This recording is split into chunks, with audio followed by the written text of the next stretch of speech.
네, 고백합시다. 이성 중에 내 백성이 많으니라. 이성 중에 내 백성이 많으니라. 이성 중에 내 백성이 많다. 할렐루야. 사도 바울이 2차 전도 여행을 하면서 기록한 그 본문이 오늘 본문이죠. 자, 2차 전도 여행은 최초로 유럽, 즉 빌립보, 그다음에 빌립보 그 지역과 그다음에 데살로니가, 베레아 이 지역을 마게도냐 지역이다라고 그런다 그랬죠. 그래서 마게도냐는 유럽을 상징을 합니다. 그래서 유럽에 갈라 그러면 배를 타고 건너가는데요. 배를 타고 건너가서 처음 도착한 그 성읍 도시를 네아폴리라는 그런 항구 도시인데요. 그 네아폴리에서 걸어서 이제 빌립보로 들어가는 그 길목에 들어가게 되죠. 그 빌립보 도시에서 도아디라 그 자주장사인 루디아를 만나서 그 루디아 댁에서 그 집에서 복음이 심겨지고 교회가 세워지게 되죠. 그래서 유럽에 처음으로 세워진 교회가 빌립보 교회가 됩니다. 그러니까 유럽에서 처음으로 세워진 교회니까 사도 바울에게는 유달리 관심이 많았겠죠. 그 다음에 어때요? 거기에서 좀 내려와서 데살로니가 지역에서도 복음을 전하게 됩니다. 이 데살로니가 지역 사람들은 굉장히 또 마음밭이 좋아가지고 복음을 쏙쏙 잘 받아들이는 그런 사람들이었죠. 그리고는 또 내려와서 베레아 사람들은 신사적이어서 그런 말씀이 있죠. 그래서 말씀에 대한 사모함이 마게도냐 지역에 있는 그 사람들에게는 많이 있었던 것 같아요. 근데 복음을 전할 때 순수하게 그들이 받아들인 것뿐만 아니라 반드시 지역마다 복음을 방해하는 방해 세력들이 있었던 것을 보게 됩니다. 여러분 17장을 한번 이렇게 넘겨볼까요? 17장을 보면, 자 17장에 13절 보십시다. 13절 보면 데살로니가에 있는 유대인들은 바울이 하나님의 말씀을 베레아에서도 전한 줄 알고 거기도 가서 무리를 움직여 뭐 했어요? 소동하게 했다. 그러니까 사도 바울이 복음 전하는 것을 뭐 한 거예요? 좀 방해한 거죠. 그랬더니 형제들이 곧 바울을 내보내어 바다까지 가게 하되 실라와 디모데는 아직 거기 머물더라. 그러면서 바울을 인도하는 사람들이 그를 데리고 어디까지? 아테네까지 백길로 내려온 거예요. 거기서 실라와 디모데를 자기에게로 속히 오라 하는 명령을 받고 떠나니라. 그러니까 저 마게도냐에서 전도하다가 그 마게도냐 지역에 특별히 이 베레아 지역에까지 와서 복음을 전하는데 이 베레아 사람들은 데살로니가 있는 사람들보다 더 너그러워서 간절한 마음으로 말씀을 받고 말씀 받는 사모함이 있어서 사모함. 할렐루야.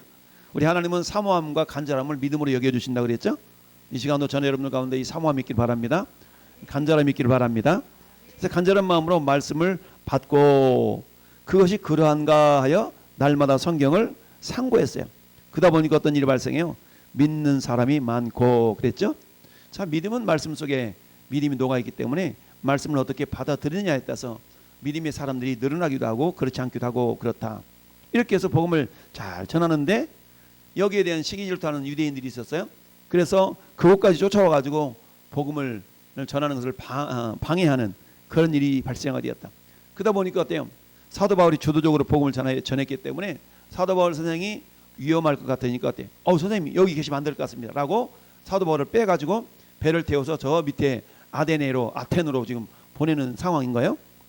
이 아테네 고린도 이 지역을 아가야 지역이라는, 아가야 위에는 마게도냐 밑에는 아가야 지역이라는 거를 그래서 아가야 그러면 여러분들이 아테네하고 고린도를 생각할 수 있어요. 여러분 아테네 그러면 뭐예요? 아테네 그러면 생각나는 게 아테네는 철학의 도시. 아테네는 철학의 도시였기 때문에 이 아테네에서 16절부터 34절까지 17장 16절에 34절까지는 어떤 내용이냐면 사도 바울이 아테네에 있는 많은 사람들에게 지식으로 복음을 전했던, 그들이 철학적인 어떤 사고를 가지고 있었기 때문에 그들에게 말빨로 하면 뒤지지 않는 사람이 사도 바울이잖아요. 그러니까 그래 지식하면 나도 한 지식하지 하면서 이렇게 성령을 의지하기보다는 그들의 철학적인 사고에 사도 바울이 가지고 있었던 철학적인 사고로 복음을 전하는 그런 일이 아테네에서 있었어요.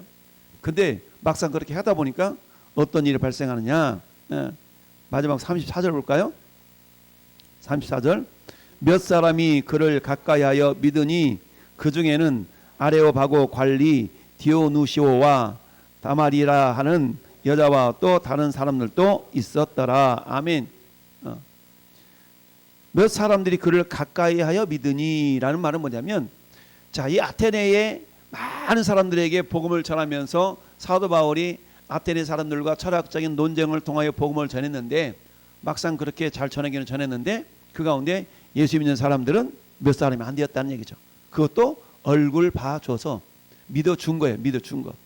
알았어, 이번 초청 주일이 있는데 내가 얼굴 봐서 가서 믿어줄게. 이런 일이 지금 이 아테네에서 있었던 거예요. 이걸 통해서 사도 바울이 깨달은 것이 뭐냐면, 고린도 전서 2장 넘어가 볼까요? 이게 고린도 지역에 대한 이것을 경험하고 사도 바울이 이렇게 고린도 전서 2장에서 고백을 해요. 고린도 전서 2장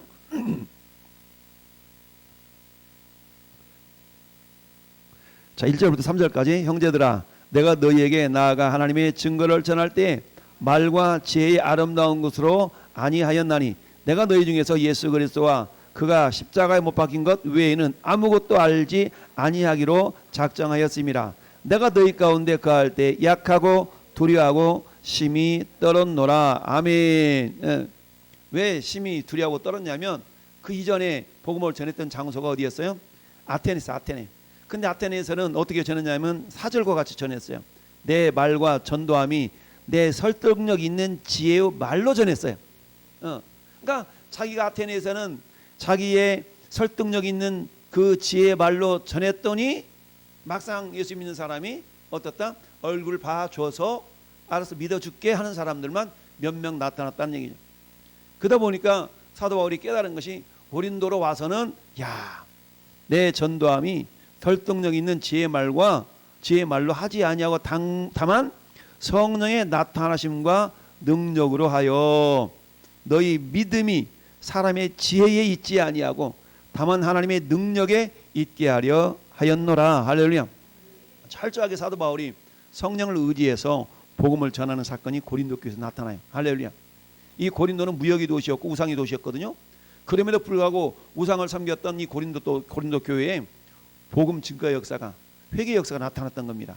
여전히 이 고린도 지역에도 복음을 반대하는, 복음을 방해하는 세력들이, 유대인들이 있었어요. 그랬을 때 사도 바울이 어떻게 대처했는가 오늘 본문에 나타나 있습니다. 자, 다시 본문으로 돌아와서요. 자, 이렇게 해서 자기의 어떤 지혜로, 논리적인 지혜로 복음을 전했을 때에 아테네에서 보면은 복음 증거가 실패한 거예요. 그래서 그 후에 바울이 아덴을 떠나 어디에 이르렀어요? 고린도에 이르러, 그리고 아굴라라 하는 본도에서 난 유대인을 한 사람을 만나니, 글라우디오는 로마 총독이에요. 로마 교황 적인데 가이사인데, 모든 유대인들을 명하여 로마에 가서 떠나라 한 거로 그가 가서 아내 브리스길라와 함께 이탈리아로부터 새로 온지라. 이 사람이 그 위대한 사도 바울의 동역자 브리스길라와 아굴라죠. 이 부부인데, 이 부부가 사도 바울을 위하여 자기들의 목숨까지도 내어놓을 정도까지 그렇게 헌신했던 사도 바울이 동역자들이에요. 자, 그래서 생업이 같으므로, 그 생업은 뭐였냐면 천막 만드는 일이었죠. 그래서 안식일마다 바울이 회당에서 강론하고 유대인과 헬라인을 권면했더라. 그랬더니 자, 5절에 실라와 디모데가 마게도냐로부터 내려오매, 이와 아까 배경이 17장 여기 베레아에서 전도했을 때 방해 때문에 사도 바울을 아덴으로 먼저 보내고 이 사람은 남아 있었던 거예요. 남아 있다가 이제 뒤늦게 실라와 디모데가 이 고린도 지역에 같이 한마디 말하면 합력해서 이제 복음을 전하는 그런 어떤 상황인 겁니다. 그래서 5절에 실라와 디모데가 마게도냐로부터 내려오매 바울이 하나님의 말씀에 붙잡혀 유대인들에게 예수는 그리스도라 밝히 증거했더라. 할렐루야. 여러분, 사람이 무엇에 사로잡히는가는 굉장히 중요합니다. 오늘 저는 여러분들이 오늘 말씀에 있는 것처럼 우리는 말씀에 사로잡힌 자 되기를 바랍니다. 성령에 사로잡힌 자 되기를 바랍니다. 그렇습니다. 말씀에 사로잡혀야 됩니다. 많은 경우 세상에 사로잡힌 사람들이 많죠. 세상 주관자인 사단에 의해서 사로잡혀서 사단이 이끄는 대로 이끌려가는 그런 인생을 살아가는 사람들이 얼마나 많습니까? 그러나 저 여러분들은 사단의 종로 타는 자가 아니라 하나님의 종이 되어 할렐루야 생명의 종로로 타는 그런 믿음의 사람들이 되기를 바랍니다. 자, 마게도냐로 내려오는데 사도 바울이 하나님의 말씀에 붙잡혀 유대인들에게 예수는 그리스도다라고 밝히 증언했다. 사도 바울이 어디에 붙들려 있는가? 여러분 오늘 우리의 삶을 한번 이렇게 돌아보면 과연 나는 어디에 붙들려 있는가? 내가 가장 많은 생각을 하고 내 가장 많은 마음이 쏠려 있는 그것에 우리는 붙들려 있는 거거든요. 나 청춘 남녀가 무엇에 사로잡혀서 사랑에 사로잡혀 있잖아요. 밤이고 낮이고 그 상대를 생각하는 연애에 빠져 있으면 사랑에 빠져 있는 청춘 남녀는 서로 상대를 이렇게 생각하는 거 아니겠어요? 상대에게 잡혀 있다라고 사랑에 잡혀 있다라고 말할 수가 있겠죠. 그런데 사도 바울은 무엇에 사로잡혀 있었어요? 말씀에 하나님의 말씀에 붙잡혀 있었다. 할렐루야. 하나님의 말씀에 붙잡혀 있었어요. 이처럼 하나님의 말씀에 붙잡힘으로 말미암아서 우리는 뭔가 붙잡혔다는 얘기는 뭔가 자유가 없다라는 거 아니겠어요? 그러나 하나님께 붙들린 사람들은 진정한 자유를 누리는 줄 믿습니다. 여러분 그리스도 안에서 자유라는 것은 세상의 자유와는 전혀 다릅니다. 왜냐하면 하나님의 세계는 무궁무진하지 않습니까?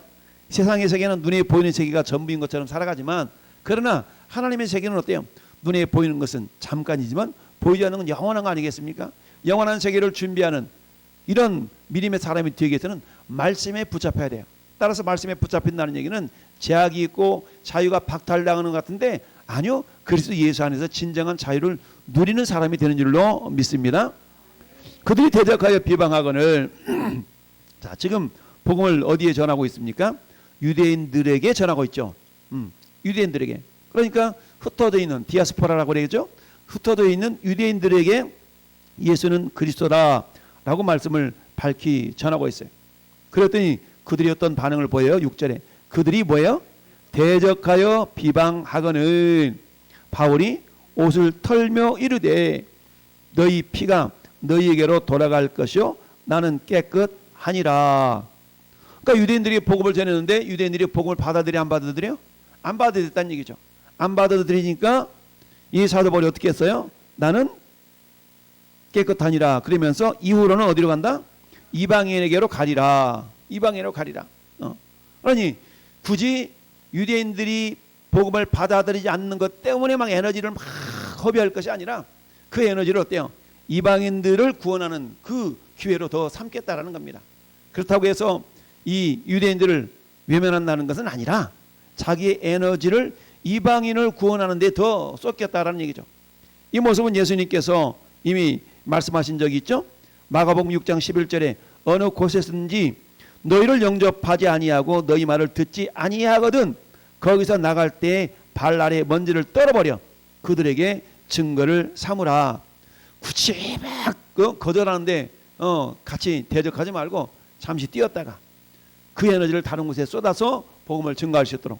왜냐하면 하나님께서 사도 바울을 선택할 때 저 9장 14절 9장 가볼까요? 앞에 9장 사도행전 9장으로 넘어갑시다. 사도 바울을 하나님이 부르신 장면이 9장이 나오죠. 9장 15절이네요. 9장 15절 합독합시다. 주께서 이르시되 가라 이 사람은 내 이름을 이방인과 임금들과 이스라엘 자손들에게 전하기 위하여 택한 나의 그릇이라. 아멘. 임금들 이방인 내 이름을 이방인과 임금들과 이스라엘 자손들에게 전하기 위하여. 그러니까 예수 이름을 전하기 위한 그릇인데 어디에 전한다고 그랬어요? 이방인 그 다음에 이스라엘 사람들 그 다음에 임금들. 그렇죠? 여기 이스라엘 사람들이 누구예요? 유대인들이에요. 이처럼 이 사도 바울은 우리 주님이 주신 사명대로 사명을 잘 감당하고 있는데 그 복음을 뭐하고 있는 거예요? 지금 받아들이고 있지 않은 거죠. 받아들이고 있지 않다라는 얘기입니다. 자, 그랬더니 사도 바울이 어때요? 굳이 거절하는 그들을 부여잡고 복음을 전하는 것이 아니라 그 에너지를 이방인들에게로 가서 복음을 전했다. 그래서 어때요? 옮겨서 7절에 거기서 옮겨 하나님을 경외하는 디도 유소도라 하는 사람의 집에 들어가니 그 집은 회당 옆이라. 또 회당장 그리스도가 온 지방과 더불어서 주를 믿으며 수많은 고린도 사람들도 듣고 믿어 세례를 받더라. 아멘. 그러니까 지혜롭게 복음을 전하고 있는 거 아니겠어요? 유대인들에게 복음을 전했더니 그들이 막 거절을 하고 거부를 했어요. 그래서 그때 방향을 돌려서 이방인들에게 복음을 전하는 그런 모습을 보게 되는데, 하나님께서 어때요? 그런 상황 가운데서 많은 고린도 사람들이 듣고 믿어 세례를 받더라. 자, 그러니까 복음을 전하는 두 가지 양상이 나타나겠죠. 한 부분은 어때요? 그 복음에 대해서 거부하는 반응이 나타나요. 한 부분에 대해서는 어때요? 그 복음을 받아들이는 반응이 나타나요. 물론 복음에 대해서 무관심한 사람들도 있죠. 복음에 대해서 무관심한 사람들은 어때요? 일단은 거부한다라고 우리가 인정할 수밖에 없잖아요. 자, 그랬을 때 어때요? 사람의 마음 가운데 우리가 육사랑 초청주의를 내일 모레 주일날 지키게 되는데, 우리 마음 가운데 내가 그 인간 그렇게 전도했는데 내 부탁도 안 들어주고 이럴 테면 이런 생각이 들 수가 있잖아요. 그럴 때 주님이 사도 바울에게 이루하셨던 그 말씀이 오늘 저와 여러분의 위로가 될 줄로 믿습니다. 자, 9절과 잡독합니다. 밤에 주께서 환상 가운데 바울에게 말씀하시되 두려워하지 말며 침묵하지 말고 말하라. 내가 너와 함께 있음에 어떤 사람도 너를 대적하여 해롭게 할 자가 없다. 할렐루야. 우리 하나님께서 그렇게 말씀하시는 거야. 환상 가운데 바울이 나타나서 두려워하지 말아라. 그리고 뭐 침묵하지 말아라. 복음을 거절한다고 그래서 복음에 대해서 반응이 없다고 그래가지고 그것 때문에 아닌가 봐라고 침묵하지 말고 뭐하라. 말하라. 할렐루야. 고백합시다. 침묵하지 말고 말하라. 그렇습니다. 우리가 마찬가지입니다. 내가 누구를 초대하기 위해서 복음을 전했는데 반응이 시덥잖아. 반응이 좀 이렇게 부정적이야. 그렇다고 해서 잠잠하고 있는 것이 아니라 잠잠하지 말고 말하라. 할렐루야. 방향을 돌려서 또 다른 사람을 향해서 복음을 전하라. 말씀을 전하라는 얘기입니다. 할렐루야. 그러면서 말하라. 침묵하지 말고 말하라. 왜? 내가 너와 함께하고 있다. 우리 이걸 믿어야 된다는 얘기입니다. 할렐루야. 이 사실을 믿고 어떤 사람도 나를 대적하여 이렇게 할 자가 없다. 그러니까 너 담대해. 내가 너 함께 있을 거야. 할렐루야. 그러면서 오늘 말씀의 제목처럼 이 성중에 내 백성이 많음이라. 할렐루야. 여러분, 고린도 성읍에 내 백성이 많다라고 주님 말씀하셨어요. 근데 그들 가운데는 어때요? 어떤 사람이 하나님의 백성인지는 몰라. 그래서 굳이 전도에 미련한 것으로, 하나님께서는 전도에 미련한 것을 통하여 구원 얻는 방법을 선택하셨어요. 이게 하나님의 섭리야. 이게 하나님의 뜻이에요. 할렐루야. 하나님 왜 그런 방법을 쓰셨대요? 한꺼번에 믿으라 얍 해가지고 다 믿으면 얼마나 좋겠어요. 그런데 하나님 굳이 그 방법을 쓰지 아니하시고 전도라는 방법을 쓰셨다는 얘기입니다. 이것을 인간의 관점으로 바라볼 때 때로는 미련한 것 같아. 왜 꼭 믿으라고 해서 믿게 하냐는 얘기죠. 그런데 그 방법을 하나님이 기뻐하셨다는 얘기입니다. 그렇다고 하나님 왜 꼭 그 방법밖에 없어요? 라고 우리가 하나님 앞에 따져 묻지 않냐고. 그 방법을 하나님이 허락하셨다. 우리는 그 방법을 통해서 구원 얻도록 우리는 최선을 다해서 잠잠하지 말고 침묵하지 말고 두려워하지 말고. 할렐루야. 예수는 그리스도라고 5절 하반절의 말씀처럼 예수는 그리스도라고 밝히 증언하는. 할렐루야. 우리 식으로 말하면 예수 믿어야 돼. 예수 믿어야 돼. 예수가 누군데? 예수가 우리 구원자지. 예수 믿어야 돼. 예수가 누군데? 예수는 네 왕이야. 네 대장이야. 네 구원자야. 라고 우리가 말할 수 있어야 됩니다. 할렐루야. 이게 예수가 그리스도라는 거 아니겠습니까? 그러면 하시는 말씀이 이성 중에 내 백성이 많다. 할렐루야. 복음에 대해서 거부 반응을 보이고 있는 그 사람들 때문에 침묵하는 것이 아니라 그 외에도 구원받을 사람들이, 구원받아야 될 사람들이 많다. 할렐루야. 에너지를 부정적인 사람에게 쏟지 말고 빼앗기지 말고 방향을 돌려서 복음을 받아들일 수 있는 그런 사람들을 다시 한번 찾아서 복음을 전해라 라고 말씀하고 있습니다. 그러면서 어때요? 1년 6개월을 머물며 그들 가운데서 하나님의 말씀을 가르치니라. 할렐루야. 1년 6개월을 있으면서 어때요? 복음도 가르치고 여기서 데살로니가 전서, 데살로니가 후서, 이 데살로니가를 향한 그 서신을 보냈거든요. 이처럼 오늘 하나님 저와 여러분들에게 말씀하십니다. 이성 중에 내 백성이 많다. 평택에 내 백성 많다. 여러분, 내 주변 돌아보면 어떻습니까? 전부 내 친구들 다 믿는 사람이야. 그러니까 전도할 사람이 없는 것 같아. 아니, 지금도 여전히 80%는 안 믿고 있잖아요. 산술적으로 말하면 80%는 여전히 주를 거절하고 있는 사람들입니다. 물론 그 가운데는 유대인들처럼 아주 극렬하게 반대하는 사람도 있고 방해하는 사람들도 있겠지만, 그러나 주님은 여전히 어때요? 오늘 그리스도와 그리고 이런 고린도 사람들처럼 복음을 받아들이는 유수도라 하는 사람들처럼 받아들이는 사람이 분명히 있다는 얘기입니다. 할렐루야. 우리 그 사람들 때 찾고 찾아서 그런데 주님 분명히 말씀하시죠. 고린도 교회 고린도전서 3장에 뭐라 말씀하십니까? 물 주는 이나 심는 일반이지만 각각 그 사람이 행한 대로 상을 받는다라고 말씀하고 있습니다. 할렐루야. 그렇습니다. 예수님은 저와 여러분들에게 오늘도 말씀하십니다. 내가 너를 떠나지 않냐고, 내가 너를 버리지 않는다. 내가 너와 함께 있으리라. 할렐루야. 우리 주님은 우리가 천국에 가는 그날까지 우리와 함께 하십니다. 그래서 우리 주님 우리와 함께 하신다는 말씀을 임마누엘이라고 하지 않습니까? 임마누엘 하나님은 오늘도 우리 함께 하시면서 자, 우리 교회를 통하여서 지금 사도 바울이 홀로 복음을 전하는 것이 아니라 사도 바울과 함께 동역하는 얼마나 많은 동역자들이 있습니까? 자, 베레아에서 데살로니가에서 내려와서 디모데처럼 브리스길라와 아굴라 이런 많은 사람들이 있었기 때문에 사도 바울의 사역에 열매가 맺어질 수가 있었다는 얘기입니다. 교회도 마찬가지죠. 목사 혼자서 북치고 장구치는 것이 아니라 많은 믿음의 성도들이 함께 동역함으로 말미암아서 교회가 교회 되어지고 하나님 나라가 확장되어져 나가는 줄 믿습니다. 이를 야들어 확신할 것은 뭡니까? 분명히 이 세상 중에는 구원받을 백성들이 많이 있다는 겁니다. 구원받아야 될 백성들이 많이 있다. 이 세상 중에는 내 백성이 많음이라. 할렐루야. 그 백성을 찾아내야 될 사명이 저와 여러분 가운데 있는 줄 믿습니다. 그런 이 사명을 감당함에 있어 우리 하나님이 가해 라고 밀어두고만 계시지 아니하시고 내가 친히 함께 가리라 모세에게 말씀하셨던 것처럼 우리 주님 우리와 오늘 또 내가 너와 함께 있으리라. 할렐루야. 나는 이 말씀 우리가 믿고 나가서 전할 때에 반드시 놀라운 구원의 역사, 기적의 역사가 나타난 줄로 믿습니다. 오늘 우리가 말씀을 통하여서 우리 심령의 기쁨과 감사가 회복되어지게 하시고 우리 하나님 우리를 들어 쓰심이 큰 영광이 될 수 있기를 예수님의 이름으로 축원을 드립니다. 아멘.